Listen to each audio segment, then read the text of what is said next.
Hello, it's me again. Well, as you probably all gathered, the weather's been pretty darned horrendous. And because of that, I haven't actually managed to get out on my new bike. So my classic 350 is still shiny, still sitting in the garage, and as yet unridden.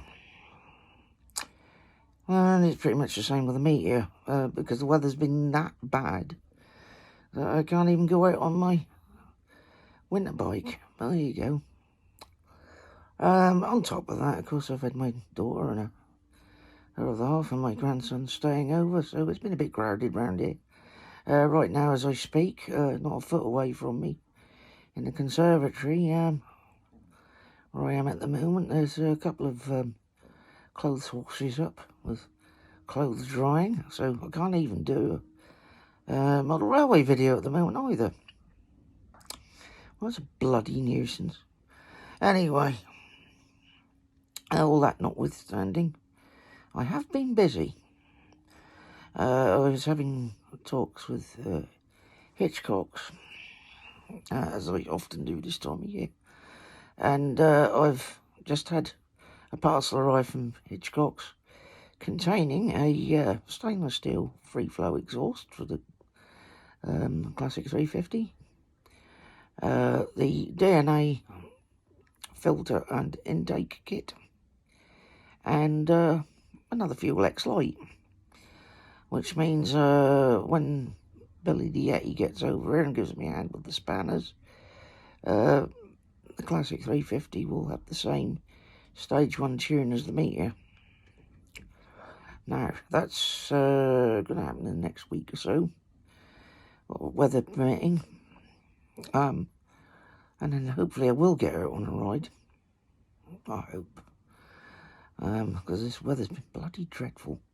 Anyway, what else?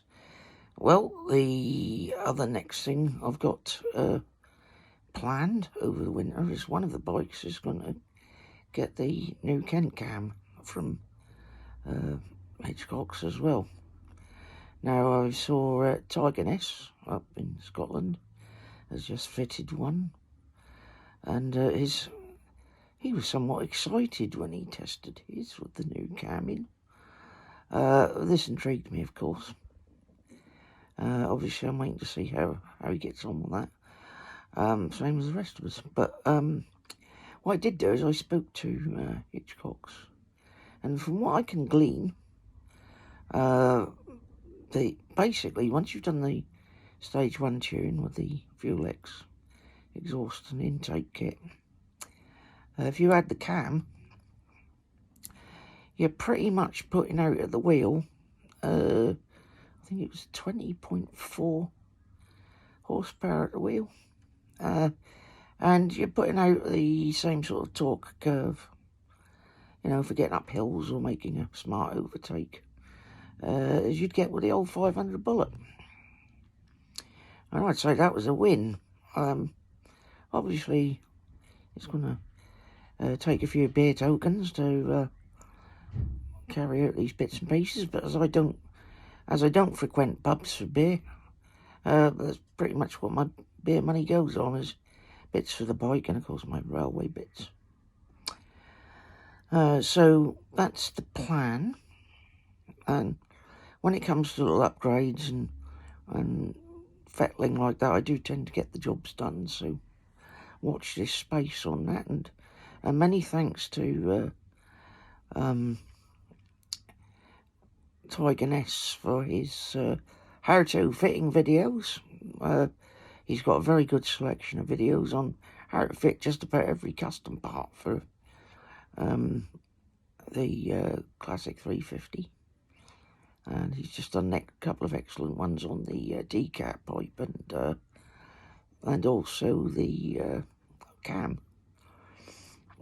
Yeah, because another problem with the cam is I've got to get hold of the cam retainer tool and the crank locking tool as well, and they're currently out of stock at Hitchcock, so I just got to wait. Anyway, other than that, I've got the bits for the stage 1 tune, so I'll be able to get on with that and sort that out. I am looking forward to getting out on classic 350. And anyway, another development with that is it now has a name.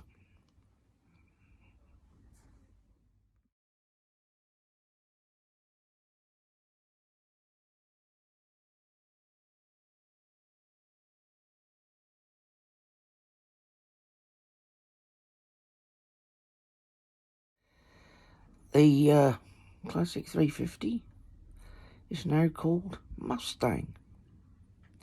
And it keeps the aeroplane theme going with I started with Hurricane, and then Meteor. And basically I put together a long list of prospective names. Some were submitted by Ian Hughes, and another one from Coast Rider Scotland, good old Bruce. Hello, Bruce. Oh, and I saw the bonus train again in your latest video, Bruce. He's just done a garage update video. Very nice little video to watch. Showing you what he's done in his garage and other little plans and things. And it's certainly worth a watch. He also does a little bit of a look about the weather, because there's been horrendous weather up there where he is as well. Well, it's been pretty horrendous weather everywhere, really. Anyway, yes, Bruce. Bonus train, hooray! Yeah, he's good like that. Anyway, because he lives by the East Coast Main Line, I believe it is, up in Dunbar. Right, who else? Well, yes. Anyway, Mustang. Now, as I say, I had a list, and various people added to the list. I added a few myself, and then I ran them by the wife, and she looked, and the first one she picked out was Mustang. And then Ian Hughes, looking through the list I sent him, also picked out Mustang. He said Mustang Sally. So its full name is Mustang Sally, but it'll be referred to as Mustang for short. It's a rather good song by Nelson. Was it Wilson Pickett? That's right. And I believe the Commitments did a version of it as well, so that's a good song.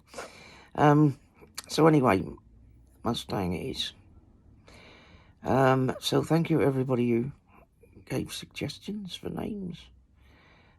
Some on YouTube, but some in real life here. Everybody had a stab at it, but the Mustang was chosen because not only did my dear wife like that name, and I liked that name, but also Ian did as well. And so that was sort of like the most popular choice. So, right, what else is going on? Well, I'm still all behind on my railway videos, I'm afraid. The model railway, because we've had family staying over and clothes, horses, and God knows what,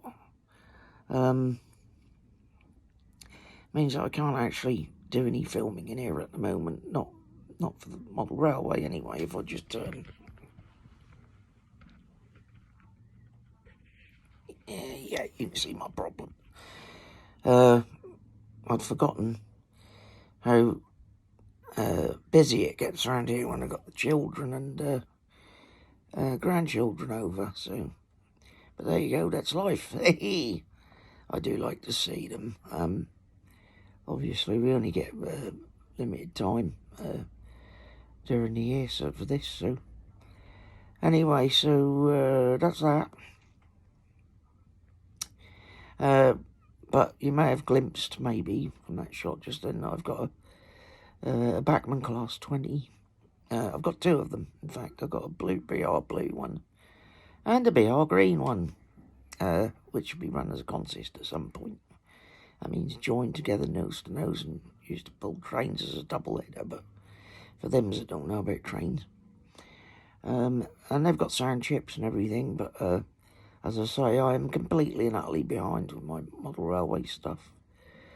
And as I say, not much work has been going on in here anyway because of the constraints of time and also space at the minute. So What else? Well, I've been watching, obviously, my usual favourites. Your Year Motorcyclist, who's today was doing a Friday mutter amongst all the debris of the floods that they had down in Suffolk. Volcanic Brown's just done his video about the mishap with his new 650 Interceptor.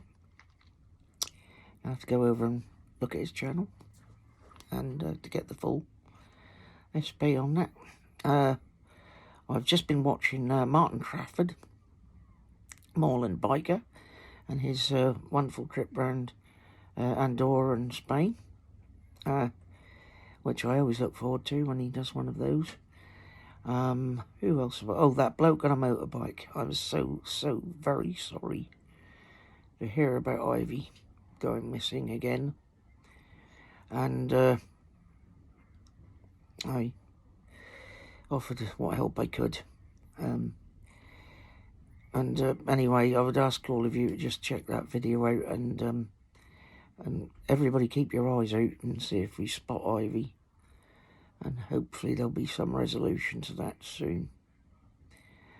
It does remind all of us really that no matter what precautions we take in securing our bikes, if somebody's looking to take it, they're going to get it.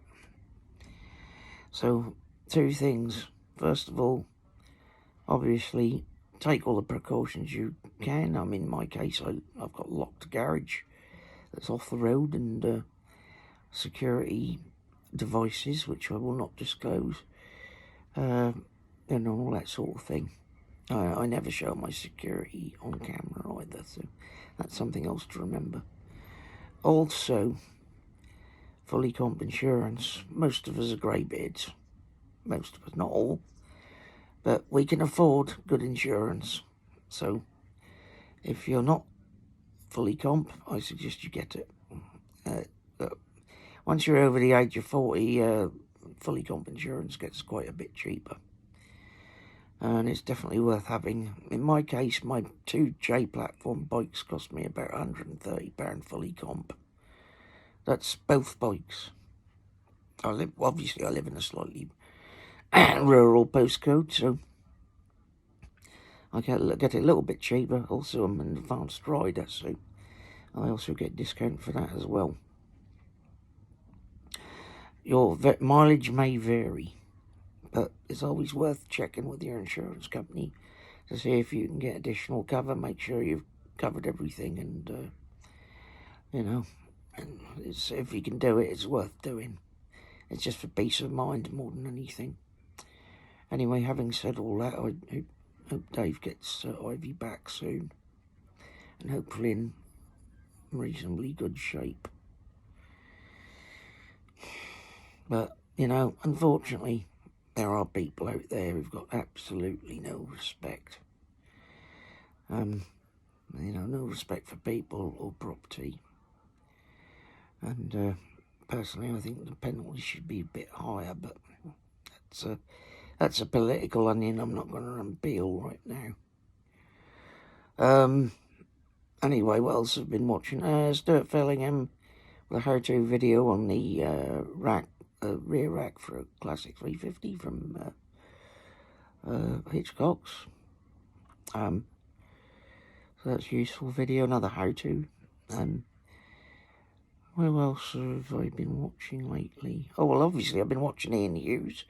I haven't managed to finish all of Ian's back numbers, back catalogue, so I will do. But again, he's one that I avidly look forward to watch, especially with the weather being like it is. He did actually manage to get a break in the weather this week and get out for a little run, so check his latest video out. I do believe he's got another one coming up as well. And of course his Welsh trip at the end of the season, that was marvellous as well. That was well worth watching. And Tame, while I think of it, whenever I put one of your videos on, the first thing my wife said, "Oh, it's Mr. Marvellous." That's what she calls you. So there you go. Right, now, yes, Bingley Wheeler. Hello, David Wheeler, how are you? Anyway, there's been some nice videos from him just lately. He's been getting out on his super meter, and a nice bike, and please go to him and subscribe and like. He's been a bit worried about his circulation, but apparently it seems to be sorting itself out now. It's those YouTube aneurysms again that I keep on about. Yes, the YouTube thing. Well, it's just weird, isn't it? Now, what else? I think that's about all the shout-outs for the moment. Oh, well, except for Bullet Wanderer, of course, and who I watch avidly, and, new biker, been following him, and obviously Exeter Rider, and Saddlebag 73, they've all got new videos out as well, so go check them out. And, well, what else? I always try and remember everybody, but I don't always manage it, and sometimes I add some extra ones in the description if I've forgotten to say them on camera. Okay, so if I have forgotten to call your name out on camera, I may very well have added it to the description. So anyway, check out the description for all the different channels. Yeah, especially at the moment, not being able to get out this blooming weather. Although, weirdly, the sun is shining at the moment, but I'm reliably informed that it's going to deluge rain a bit later. That's why I'm doing the film now before. Because when it's raining, I can't even hear myself thinking here, so... so that's why I want to get this little update done. As you can see, I've got one of my collection of many hats. It's a different hat to the one you saw me in last time, and you may have seen me wearing a flying helmet with goggles. And I have hats. I don't know why, but years ago, I'd buy a hat if I was visiting somewhere. I picked up hats from everywhere, from the USA and Italy and Belgium and various places. I favour a flat cap these days mostly because it's most convenient. I've got about 3 or 4 of those. Well, you'll probably see all of them in due course. I've got an Australian kangaroo skin Stockman hat, which I've been known to wear. I've got a Stetson, the proper one, which I also wear a lot. So anyway, yeah, keep an eye out for my films and my updates. I'll probably have a different hat on each time. Now, the reason I've got the hat on, well, that is because it's a little bit of vanity, really. It's because a lot of times a day my hair does not do as it's told. You imagine I have enough trouble with the beard.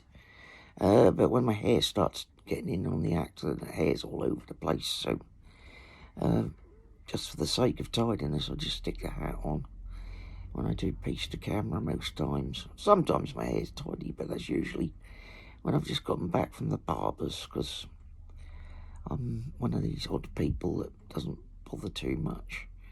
I know it's crazy, but look, I'm retired now. I don't care about things like that anymore.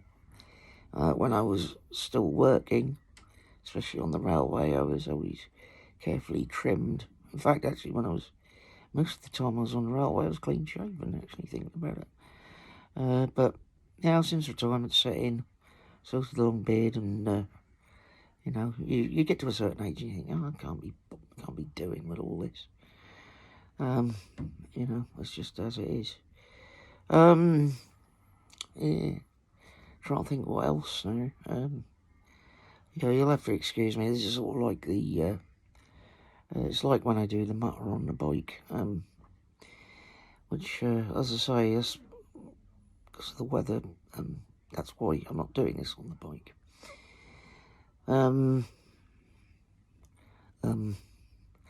Yeah. I think my brain's nearly empty now. I think I've covered just about everything, so all I will say is keep both wheels on the tarmac at all times. Keep both hands on the handlebars as far as is possible at all times, unless of course you give them hand signals. And ride safely if ever you get out, if the weather improves enough. And most importantly, be kind. Be kind to yourself and be kind to others. And with that sign off, I'll see you on the next one. Bye-bye.